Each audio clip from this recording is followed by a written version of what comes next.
Hello అండి, welcome back to Hari ladies tailors. ఈరోజు మన వీడియోలో వచ్చేసి మంచి టిప్ అండి. ఏంటంటే మీరు టైలరింగ్ చేసేటప్పుడు ఇటువంటి ప్రాబ్లమ్స్ అనేవి చాలా వస్తుంటాయి. అవి ఎలా సాల్వ్ చేసుకోవాలనేది మీరు ఈ వీడియోలో చూసి నేర్చుకోవచ్చండి.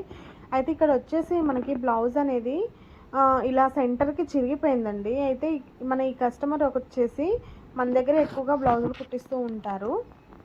అయితే ఇది చినిగిపోయింది అని అంటే మనము రెండండి, ఒకటి క్లాత్ బాగాలేకపోవడము, లేదా బ్లౌజ్ ఒక టైట్గా ఉన్నా కానీ ఇదవుతుంది. ఇక్కడ చూడండి, నేను నెక్ నుంచి చూసినా, అలాగే నడుము లూజ్ని బట్టి చూసినా కానీ ఇది స్ట్రైట్గా అనేది చినిగిపోలేదు. మనకి నెక్ దగ్గర నుంచి చూసినప్పుడు రైట్ సైడ్ ఎక్కువ ఖర్చుతోటి, లెఫ్ట్ సైడ్ తక్కువ ఖర్చుతోటి చిరిగిందనమాట. అయితే దీన్ని ఎలా అడ్జస్ట్ చేస్తాననేది మీరు ఈ వీడియోలో చూడొచ్చు. నేను ఇక్కడ దీన్ని వచ్చేసి సెంటర్కి అనేది కట్ చేస్తున్నానండి. ఎందుకు అని అంటే సెంటర్కి కట్ చేసినప్పుడు ఎలా సెట్ చేయగలుగుతాననేది మనకు అర్థమవుతుంది. ముందుగా ఏంటంటే ఇక్కడ ఒకటే ఆప్షన్ అండి. ఏంటంటే ఇది సెంటర్కి కట్ చేసేసుకొని మనకి ఉక్స్ పట్టి, కాజా పట్టి అనేది స్టిచ్ చేసుకోవచ్చు అనమాట ఇక్కడ. అయితే ఇది ఒకటే ఆప్షన్ ఉందండి. లేదు అని అంటే మాత్రం బ్లౌజ్లో కనుక మనకి ఒకవేళ వేరే వేరే కలర్స్ ఏమన్నా కాంబినేషన్ ఉన్నప్పుడు మీరు ప్యాచ్ వర్క్ చేసుకున్నా కానీ బాగుంటుంది. కానీ ఇక్కడ ఈ కలర్లో ఎటువంటి కలర్స్ లేవు కాబట్టి ఈ బ్లౌజులో వచ్చేసి మీకు ఉక్స్ పట్టి, కాజా పట్టి అనేది ఆప్షన్ అండి. అయితే ఈ కస్టమర్కి వచ్చేసి మనకి ఉక్స్ అనేది బ్యాక్ పార్ట్ అలవాటు లేదండి. ఆల్రెడీ బ్లౌజ్కి వచ్చేసి ఫ్రంట్ పార్ట్ ఉక్స్ ఉంది కాబట్టి నేను ఏం చేస్తున్నానంటే దీనికి ఉక్స్ పట్టి, కాజా పట్టి అనేది మనం స్టిచ్ చేసిన తర్వాత నార్మల్గా స్టిచ్ అనేది వేసేస్తున్నాను. అంటే మనం చూడ్డానికైతే back part, front part, back ఉక్స్ లాగా కనిపిస్తుంది కానీ మనం యూజ్ చేసుకోవడం మాత్రం ఫ్రంట్ వైపు అండి. వేరే కలర్ ఉన్నప్పుడు మనం ప్యాచ్ వర్క్ వేసి ఉంటే ఒకవేళ ఇట్లా చినిగిపోయినా కానీ మనకి చాలా బాగా లుక్ ఉండేదన్నమాట. కానీ మనకి ఈ ఆప్షన్ లేదు కాబట్టి ఇది చేస్తున్నానండి. మనం టైలరింగ్ చేస్తున్నప్పుడు ఇలాంటి ప్రాబ్లమ్స్ అనేది చాలా వస్తూ ఉంటాయి. అవి కొంచెం ఆలోచించి మనము జాగ్రత్తగా ఎలాంటి వర్క్ చేస్తే నీట్ ఫినిషింగ్ వస్తుంది అనేది మనము చూసుకోవాల్సి ఉంటుందండి. అయితే ఇక్కడ వచ్చేసి నేను ఇప్పుడు ఈ వర్క్ చేసినందుకు డబ్బులు కూడా తక్కువగా తీసుకోవడం లేదండి.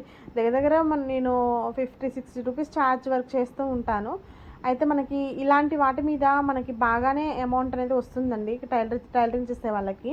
కాకపోతే ఏంటంటే మనం ఇలాంటివి సీజన్లో మాత్రం ఇలాంటివి తీసుకోకూడదండి అడ్జస్ట్ చేయడానికి. ఎందుకు అని అంటే మనకి సీజన్లో ఇవి కుట్టే మందులు ఒక బ్లౌజ్ అనేది అయిపోతుంది. ఎందుకంటే కొన్ని చిన్న వర్కే కదా అనిపిస్తుంది కానీ చాలా టైం అనేది పడుతుంది అనమాట. అందుకే సీజన్లో తీసుకోకూడదు. అన్ సీజన్లో అయితే ఇలాంటివి మీరు ఎన్ని పెట్టుకున్నా అనిపించదు. అది కొత్తగా నేర్చుకునే వాళ్ళకి ఎప్పుడైనా కానీ ఇలాంటివి తీసుకొని రిస్క్ పడకూడదు. ఎందుకంటే టైం వేస్ట్ అయిపోయి మీకు కొంచెం చిరాగ్గా అనిపిస్తుంది. అందుకనేసి మీరు టైం ఎప్పుడైనా వేస్ట్ చేసుకోకుండా మీరు వీటిని అన్ సీజన్లో తీసుకోండి, ఓకేనా?